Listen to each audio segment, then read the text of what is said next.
educação em Santos. O fantasma ronda Santos, 2 pontos, o desmonte do serviço público de educação. Nós, educadores, há muitos anos temos alertado para as condições precárias da educação nessa cidade. Agora chegamos ao limite. Exigimos soluções urgentes para os graves problemas dessa área. Comecemos por uma questão básica, a falta de professores. O Diário Oficial de Santos registra periodicamente um alarmante número de pedidos de exoneração e, portanto, isso acaba gerando um grande problema social. Se desdobra depois na falta de professores nas escolas. A falta de professores na rede compromete a relação ensino-aprendizagem, sobrecarrega os demais funcionários e professores e ocasiona as chamadas doenças do trabalho. Tantos pedidos de exoneração ocorrem basicamente por 2 razões. Os baixíssimos salários, que foram referidos aqui pelo vereador Reinaldo, e acredito que todos os senhores compreendem isso, e as péssimas condições de trabalho nas unidades escolares. Sabemos que é o salário que garante a sobrevivência do trabalhador e, em Santos, seu valor chega às rédeas do absurdo. O professor substituto concursado, por exemplo, recebe salário mais PCCS de 239,33. A presença desse profissional é a garantia de que todos os alunos tenham aula. O Estatuto do Magistério determina que haja um professor substituto a cada 5 salas de aula, o que não ocorre em nenhuma unidade de ensino de Santos. O problema dos professores substitutos não termina quando, por exemplo, passam a reger sala de aula, pois durante o período de regência continuam recebendo o salário base de 132,77.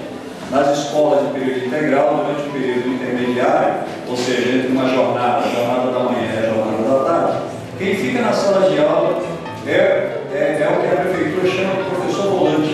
Eles rodam as salas de aula, sofrem discriminação, ganham menos que os demais, porque não participam das reuniões pedagógicas e recebem por uma carga horária de 150 ou 180 horas. E para piorar, não podem ter outro vínculo, porque os seus horários não permitem o acúmulo de cargos, que é o caso do professor que está no município e no outro município, para poder superar o baixo salário. O projeto Escola Total é outra questão grave. Os monitores que atuam no projeto recebem, entre aspas, uma ajuda de custos menor do que o salário mínimo. Não possuem vínculo com a prefeitura, não tem material didático para trabalhar com as crianças, resultando num quadro de precarização dos profissionais da educação. É por isso que muitos monitores desistem. Aliás, há uma grande rotatividade, isso não está escrito aqui, mas a gente constata. É uma rotatividade imensa de monitores, quer dizer, a criança não consegue nem chamar o monitor pelo nome, porque não sabe nem o nome do monitor. Além disso, as escolas não estão equipadas para atender as crianças do projeto. O que se vê são crianças largadas pelos pais, sentadas em corredores, por ausência dos monitores. Nesse caso, são os inspetores de alunos que desdobram para garantir o cuidado com as crianças, inclusive assumindo sala de aula, o que acaba por sobrecarregá-los de trabalho. A escola total é a triste realidade de um depósito de crianças. A inclusão é uma conquista das crianças. A inclusão é uma conquista das crianças. As crianças hoje não são segregadas em situações especiais que, na verdade, revelam discriminação. No entanto, essa conquista, na prefeitura está ameaçada. Por quê? Porque a sala de aula de inclusão se faz necessário mais um professor, ou seja, um professor auxiliar para lidar com uma criança em condições peculiares e especiais. Esses professores que auxiliam o regente de classe recebem por apenas 150 horas. Além disso, não têm os mesmos direitos que os demais e, por isso, não há professor auxiliar suficiente para cobrir as necessidades das escolas. Nós já dizemos que garantimos as crianças com necessidades especiais e do outro não temos um profissional para cuidar. Conclusão, fazemos de conta. No ano que vem o quadro pode piorar. Está previsto para 2012 que as educadoras de desenvolvimento infantil terão uma jornada de trabalho reduzida, igualando-se a todos os professores. Hoje elas trabalham 6 horas por dia, ou seja, cobrem o período intermediário entre uma jornada e outra. A tendência é que essa alteração piore ainda mais a situação. Os professores de ensino fundamental 2 não estão em situação diferente. O mesmo salário básico, jornada de aulas fragmentadas em diversas escolas, salas superlotadas, escolas sem quadras esportivas e falta de professores. Condições de trabalho.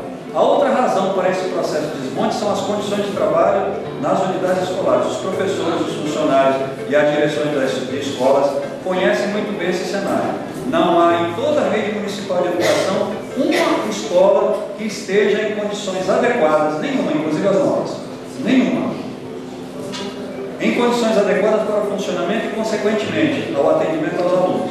Há anos, os educadores vêm indicando melhorias e muito pouco tem sido feito. Faltam professores, funcionários, materiais escolares, esportivos, quadras de esporte, uniformes escolares, cadeiras e carteiras, equipes técnicas desfalcadas, há salas de aula superlotadas, algumas com mais de 40 alunos. E aí os senhores devem imaginar o que significa pegar 40 seres humanos com 8, 9 anos de idade ou menos e colocar num único lugar para uma única pessoa tomar conta.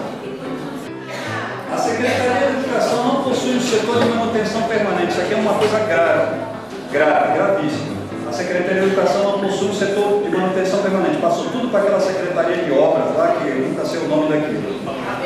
A maioria dos pais desconhece esse quadro, porque nos esforçamos para garantir a educação das crianças, mesmo em escola sem manutenção, com torneira quebrada, com sala pingando, com telhado quebrado, etc. Para ser uma cidade educadora de verdade, é preciso garantir o básico, isso é, que as escolas possam atender satisfatoriamente os alunos e os seus profissionais. Santos é uma cidade com um orçamento bilionário e oferece um salário de fome aos educadores. Não responde de imediato às necessidades de concursos públicos, não garante a segurança das escolas, não investe em seus educadores. E, ao mesmo tempo, gasta no final do primeiro semestre mais de 7 milhões em livros caríssimos e desnecessários.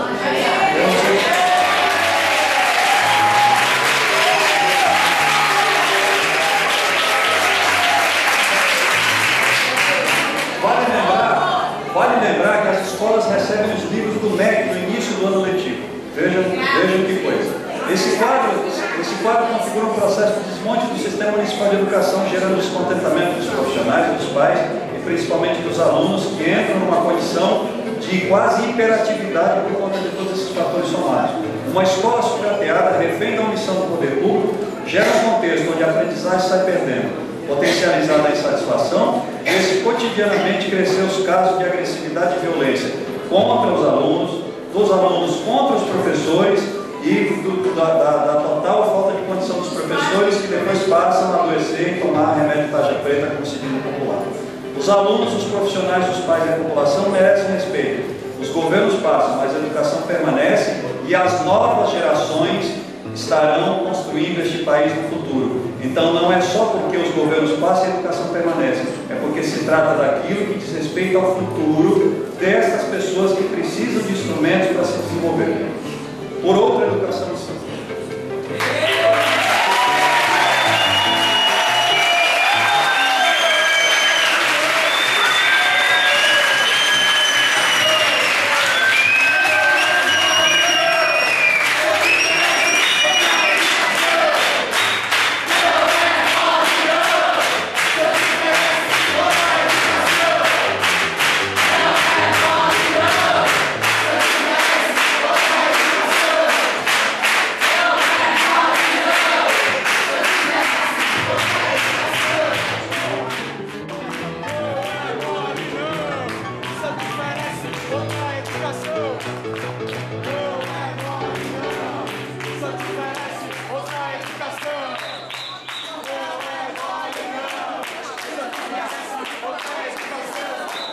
Thank you.